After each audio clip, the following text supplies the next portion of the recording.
Bill and Dave are on the lam, not a scam. Grab your cam, could be in a traffic jam or maybe in Siam.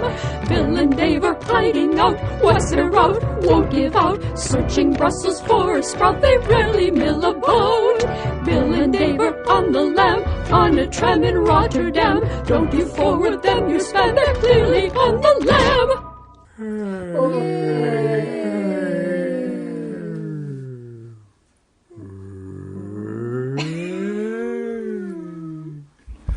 That's how your record player sounds?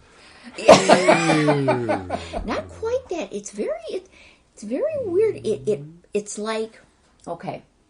It's on the lamb, by the way. Yeah, this is on the lamb. Oh yeah, welcome on the lamb. This is the deal with this record player, and this is the second one of these turntable, CD player, radio, tape player combos that we've gotten. I don't think I've used nostalgia. It's it looks very cool. The CD player on both of them broke immediately. And so, we thought, oh, well, it's just a fluke. So there's one sitting upstairs where the turn. Actually, I probably should try to play the record on that one upstairs because the turntable might be okay. This turntable, it's like you set it on 33 1/3, and it just does it. It starts playing, and it's like, this is not the right speed. It just doesn't sound right. It doesn't sound like 33 1/3. It sounds like it's going slightly like too fast or something. And then it's kind of going along and it's like, okay, I can deal with this speed. It doesn't sound like the Chipmunks, but it's not what, it should be. Then it starts to do the, so it's like there's some kind of a hitch in the turntable where it doesn't. It's like there's a drag. Yeah, it drags. Won't account for the fact that the needle has to have friction. Yeah. And then so I put it on, like I said, the old school one, which is, you could probably, hit that thing with a sledgehammer and it would never hurt. But it's so... I hit the bill while you're playing. Hey, check this. Yeah. Check out this Palestrina. Yeah. Hey, it sounds pretty good. And it sounded, I put it on the old school one, and the speed, you could tell, was absolutely perfect. It sounded right because it's a choir. It's a men's choir. And first when I put it on, it sounded like a women's choir, and I thought, I don't think this is right. Castrados. Yeah. But yeah, ouch. But it's real. It's an old needle, and it's just really scratchy. Do you know there's recordings of the last castrato? No. Yeah, Really? I knew that because it was 80 years Oh, ago or it's something. it's longer than that. It's pretty. They're the creepiest things. Probably on YouTube. Oh, maybe I maybe made you listen to it. We were in that one place that had the where you could sample things. You know what? It was an I remember that Italian place. name. An Italian name, and You don't Yeah. say. You did. not just the voice, but because they're from these old scratchy cylinders or 78s, that just adds to the carnival creepy. Oh Yeah. oh Yeah. you just oh. When that practices Well, that practice stopped in the 1800s, supposedly. supposedly. And, if you don't, listener, this is one, we're not going to go into detail. Look, this is because I'm when you getting can sick to my Google. stomach. Yeah. But if you don't know what a castrato is, then you know what? Don't even look it up. Maybe Marge can help us out here, but it was they came into existence because women were not allowed to sing in church, correct? Pretty much, yeah. And And they they wanted wanted boys. They wanted those high voices to stay And then- high forever. And so but they weren't gonna you use think, what could they do to make the high voice stay forever? Again, if you don't know. Certainly not legalize women singing. No, that would be just. Oh, yeah, that would be No, too that'd much. be outrageous. That would be Too much. too easy. That would make too much Outrageous. sense. Hey, Yeah. So yeah. Yeah, hey, we can't allow women to sing. Let's do this instead. Yeah, that's a good idea. Yeah. Okay, There've so been maybe some- moving right along. Nutty things done. No pun intended. Oh. That's the was best a good one. line ever That was a good on one. this podcast, in the history of this podcast. And I don't know. I don't want to really, prolong this agony to it, but I don't think they were. I'm not sure in any other country other than then Italy did it. I'm not sure. I'm not I'm sure not either. 100% sure. I can't on even that. read on the subject, so it's Yeah. like I don't. I I get really faint. don't know the answer to that. The only place I sort of ever heard of pass it. off. Yeah. Yeah. But we were before Anyway. before the podcast started, we were talking about smoking and how the world has changed so much in terms of it being an accepted practice, and specifically how different our experiences were. Wendy was talking about how she grew up in a non-smoking household, and even though she had friends who had parents who smoked, anytime she was exposed for it too long, it just left such a sickening taste in her mouth. And now that there's been the smoking bans in restaurants and everything, David and I were talking how because we grew up in households where there was smoking. We were just about to get Marge's take on it. Mm-hmm. Dave and I both grew up where... Did your mom also smoke, Dave? No. Is it actually... Are we recording, by the way? I don't know. Should be. Something red's going on. Okay. She smoked, but not while I was alive. I see. She gave it up. did Whatever. before. But your dad always As had... soon as he was born, she quit. When that 9 months was over. Yeah. But you're the oldest one. No, you're not the oldest No, one I'm in the the family. youngest. I'm the youngest. Wendy's the oldest in her family. I think I'm the oldest in our family.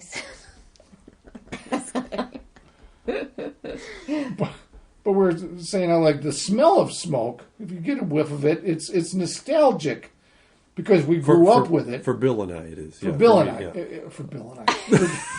Yeah, for Bill and I. Yeah, That's him right. too. I and I. That's a friend. That's right. For Bill and I. For Bill and I is like some That's word. for Bill and I. So it's like, even though it's like we don't want to be around smoking right now, Ever. I mean, it burns your eyes and everything. The actual smell of it isn't like a repulsive thing, but for Wendy, it is a repulsive thing. What was your take on smoking now? And Well, because I know you have a similar. Well, in my house, my dad smoked a pipe or a cigar. He did not smoke cigarettes. My mom didn't smoke at all.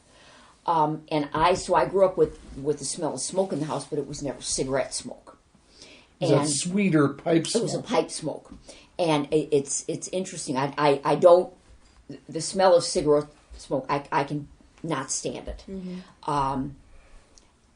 And it's amazing how little of it, like you were saying before, how little of it takes to really like hit you. I mean, it's really permeates the air. I can remember one time, I don't know how to, I don't want to get into mention too many names here, but I can Make up remember, names. Being put in situations where I had to eat food prepared in a house where somebody was obviously Yes, smoking I can't while do they it. were cooking something, and the smell of the smoke was in the food. If you haven't smoked salmon, And that, problem. yeah, cigarette smoked No, salmon though, it's- there is a problem. You know, if but there's like baked but goods it's somebody interesting. gives you My or- dad with his pipe smoking, he used to go to Chicago. and would to you the- just smoke in the house all the time? Oh, all the time. Okay. All the time. And he would go to a store in Chicago called Iwan Loose that would sell loose tobacco. Bill's smoking right now. Yeah, He's yeah, not used to yeah, it. yeah. just took it off. He's going out for a city. You can tell. But my dad would go to Iwan Reese, and he bought this special blend. It came in a blue can. It was called 3 Star, and he would he would bring it home. It would be all fresh there. He had a humidor that he would keep it in on his dresser and everything. So one of my earliest memories is him filling up his pipe and lighting it, and it smelled it smelled so good. And that's a smell you really don't smell anymore because nobody smokes a pipe. No. Yeah, I don't encounter anybody who smokes a pipe, but every now and then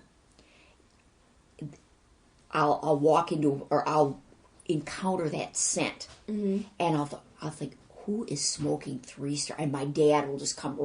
It's like, where's Dad? Yeah. You know, it's just, it's amazing because that was Especially- his. And people would come up to him, especially ladies, and it's like, you smell so good. What are you smoking? You know, he would always get that. But it did. It smelled. I bet your mom loved that. Yeah.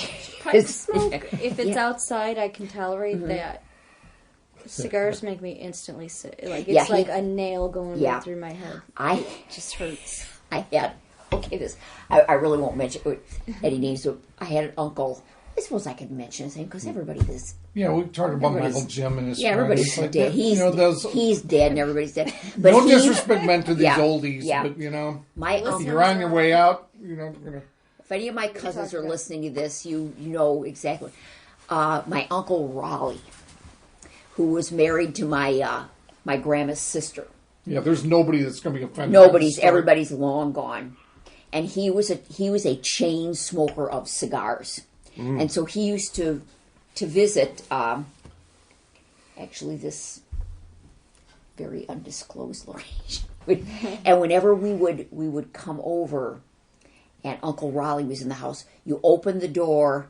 And just that cloud of cigar smoke would just roll, and it just, and every time. So my Uncle Raleigh was not he, And there is a difference between a fine cigar and, and a you know, not rope, what they a call not a ropo. fine cigar. Yeah, and some he cheapo. just stunk up the whole house, and he was just. Yeah, we won't get into some of his other Bad habits. not so savory habits that he had, but. I don't want to really offend anybody, but that cigar smoke. If I smell a cigar, I think Uncle Raleigh. And it's like, oh God, get away from me! Don't touch me. Anyway, yeah, but no, but cigarette smoke, no, I can't.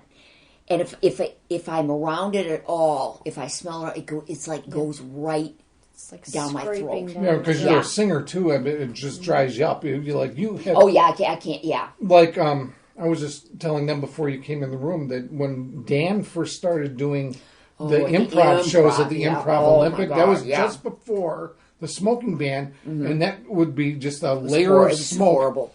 And if it was like a Saturday night and you had to sing the next morning, you had a hard time. Yeah, you know, if it we would went to see Dan just in the dried show. everything out. And they restricted the smoking. You know, I mean, and that was a very small space to the bar. So there was this bar, which was like where the piano Right, is, like and then the restaurants, tables yeah. were like right here, That was- and they're smoking over. Such a They're ridiculous. smoking over there, and it's Smoking just or not? yeah, Well, smoking that's or just not. at the Well, in the restaurant. Yeah, Like it knows where to go. there's, yeah, we smell the smokers over there. That reminds me of one of the when I was first getting into digital recording before I started approaching the actual musicians. I thought I'd practice on some local cover bands. And when one of my friends was in this country band and they were playing some Wilmington dump. I mean, dump. You're being very generous with the word dump. But it was Insulted shortly after the smoking ban, and to combat that, there was this secret room that had a blanket nailed over the doorway. like a dirty old sheet. Yeah, Oh, and it's like this- smoke oozing out of it. Like, I wonder what's going on back there. yeah, so and you could just smell it everywhere, and I'm thinking, I'm not making any money here, and all this smoke is ruining, my really expensive equipment. Yeah, So, yeah. But the other funny story there is, we ordered a coffee at the bar, and which is always slightly awkward anyway, because Right, it's right. out of the ordinary. And it's like, what are you doing in a bar? so we Yeah, were if you were closer. there to We were, work, we yeah. were closer to where the band was in the dance floor, and the bar was at the other end, and it was still early because I was there early setting stuff up, and